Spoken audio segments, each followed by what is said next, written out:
வாங்க இன்னைக்கு சாம்பார் சாதம் எப்படி பண்ணுறதுங்கிறத பார்க்கலாம். வாங்க. முதல்ல உங்களுக்கு தேவையான அளவு காய்கறிகள்லாம் எடுத்துக்கோங்க.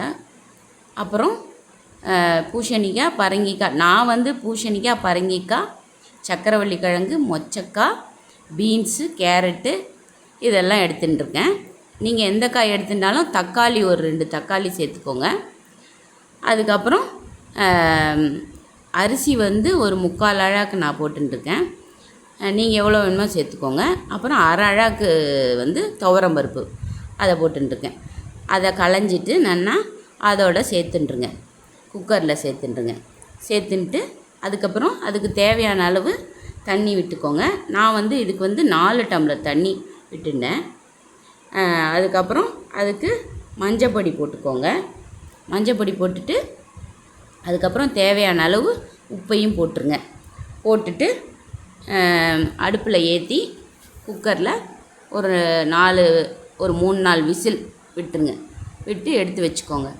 அதுக்கப்புறம் ஒரு பாண்ட்லி போட்டு அதில் பட்டை, கடலைப்பருப்பு, ஒரு 7 வரமிளகா, அப்புறம் தனியா அதெல்லாம் நல்லா செவக்க வறுத்து இந்த மாதிரி தட்டில் கொட்டி எடுத்து வச்சுக்கோங்க. அதுக்கப்புறம் ஒரு எலுமிச்சம்பழம் சைஸு புளி எடுத்து கொஞ்சமாக தண்ணி விட்டு நல்லா வெந்நீர் விட்டு நல்லா கலந்து எடுத்து வச்சுக்கோங்க. பிழிஞ்சு எடுத்து வச்சுக்கோங்க.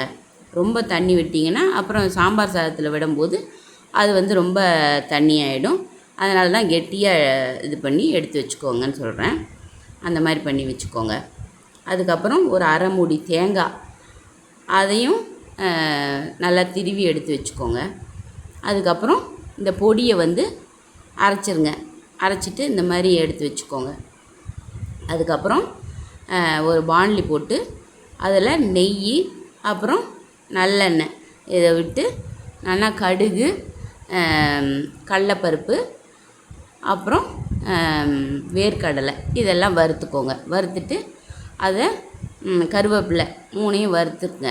அப்புறம் பெருங்காயத்தூள் போட்டு அதோடு சேர்த்து நல்லா வறுத்துட்டு அதுக்கப்புறம் அந்த பொடி, அந்த தேங்காய் எல்லாம் போட்டு அந்த எண்ணெயிலே நல்லா லைட்டாக கொஞ்சம் வறுத்துட்டு ஆஃப் பண்ணிடுங்க. அடுப்பை ஆஃப் பண்ணிவிட்டு அப்புறம் அந்த புளி ஜலத்தையும் தூக்கி அதோட கொட்டிடுங்க. கொட்டிட்டு அதுக்கப்புறமா சாம்பார் சாதத்தை திறந்து அதுக்கப்புறம் அதோட இந்த வறுத்து வச்சுருந்தோம் இல்லையா, அந்த புளி தண்ணி எல்லாம் சேர்த்து வச்சுருக்கோம் இல்லையா, அதையும் இதோட மிக்ஸ் பண்ணிடுங்க. நல்லா கலந்து விடுங்க.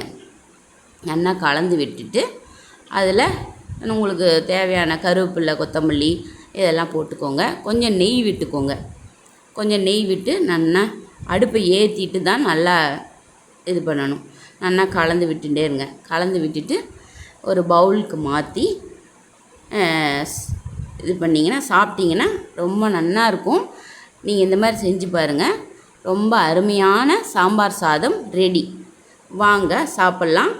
நீங்களும் வீட்டில் செஞ்சு பாருங்கள். அருமையான சாம்பார் சாதம் ரெடி.